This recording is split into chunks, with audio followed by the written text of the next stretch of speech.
السلام عليكم ورحمة الله وبركاته إن الحمد لله نحمده ونستعينه ونستغفره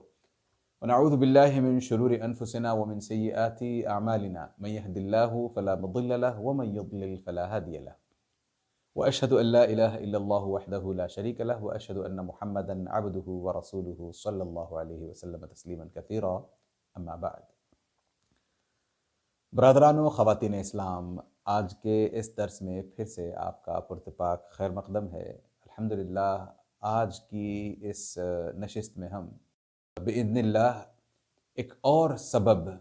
پتہ کرنے کی کوشش کریں گے جس کو دور ہٹانے سے انشاءاللہ تعالی ہماری نمازوں میں خشوع پھر سے لوٹ آئے گا۔ آج کا جو سبب آپ کے سامنے رکھا جائے گا وہ یہ ہے کہ جب کھانا حاضر کر دیا جائے اور اسی وقت نماز کا بھی وقت آن پڑے تو نبی کریم صلی اللہ علیہ وسلم کے فرامین کے مطابق ایک مسلمان کے لیے یہ بہتر ہے کہ وہ پہلے اپنے کھانے کی ضرورت سے فارغ ہو جائے پھر نماز کے لیے آئے۔ یہ اس لیے کہ کئی دفعہ ایسا ہوتا ہے کہ کھانے کا وقت ہے اور تمام ممبران گھر کے ایک ساتھ کھانے کو بیٹھنے والے ہیں، یا پھر جہاں آپ گئے ہیں وہاں پر سب ایک ساتھ کھانے کو بیٹھنے والے ہیں اور اسی وقت نماز کا بھی وقت آن پہنچتا ہے، تو کئی دفعہ ایسا ہوتا ہے کہ دھیان بٹا ہوا رہتا ہے، نماز کی طرف جانے کی بھی تمنا ہوتی ہے کہ نماز پہلے ادا کر لی جائے،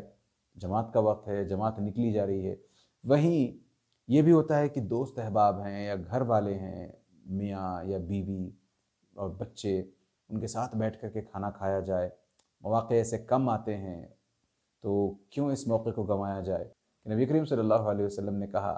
کہ جب آپ کے پاس کھانا پہنچا دیا جائے، اذا قرب العشاء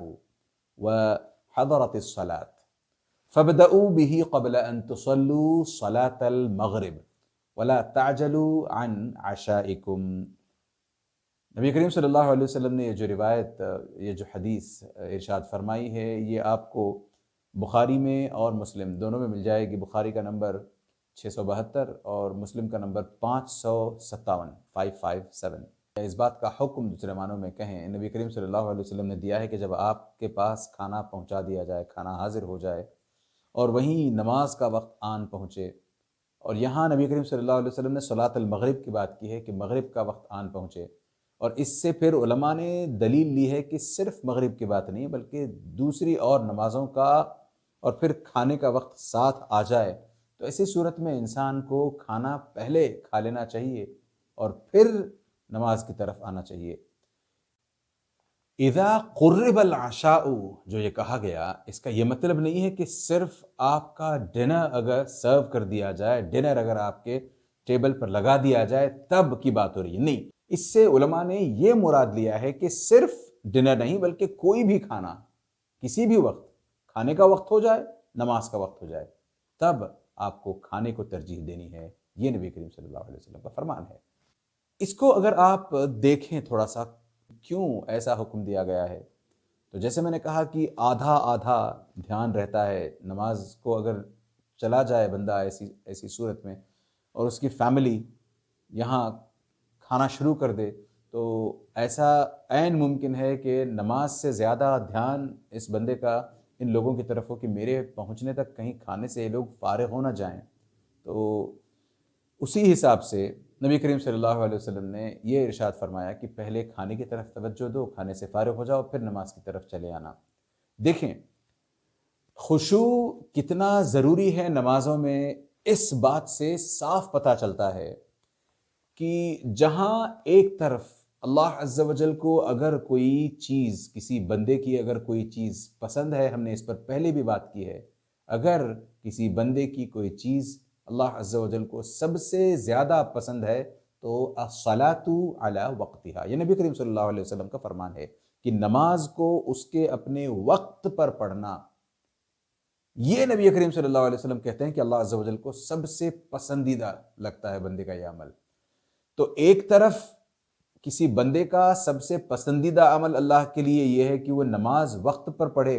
اور وہیں دوسری طرف کھانے کا وقت آن پہنچا ہو، تو ترجیح کھانے کو اس لیے دی گئی ہے کہ پھر نماز میں اگر آپ ایسی صورت ہی میں پہنچ جائیں، کھانے کو چھوڑ کر کے، کھانا نہ کھا کر کے نماز کو پہنچ جائیں، تو خشوع نماز میں باقی نہیں رہے گا، یہ عین ممکن ہے۔ لہٰذا آپ پہلے نماز نہیں، کھانے سے فارغ ہو جائیں، پھر آپ نماز کی طرف آئیں تاکہ آپ کا خشوع باقی رہے، آپ کو نماز کا پورا ثواب ملے، آپ کے نماز کے اجر میں کسی قسم کا نقص نہ ہو۔ ان تمام چیزوں کو مد نظر رکھتے ہوئے یہ ضروری ہو جاتا ہے کہ آپ نماز سے پہلے کھانے کا اگر اہتمام ہو چکا ہے تو کھانے سے فارغ ہو جائے، پھر نماز کی طرف آئیں۔ یہ عمر رضی اللہ تعالیٰ عنہ کے جو فرزند ہیں، ابن عمر رضی اللہ تعالیٰ عنہ، جن سے کافی ساری روایتیں آتی ہیں، ان کا اپنا معمول تھا۔ کئی ایسی روایات ملتی ہیں جن میں یہ بات صاف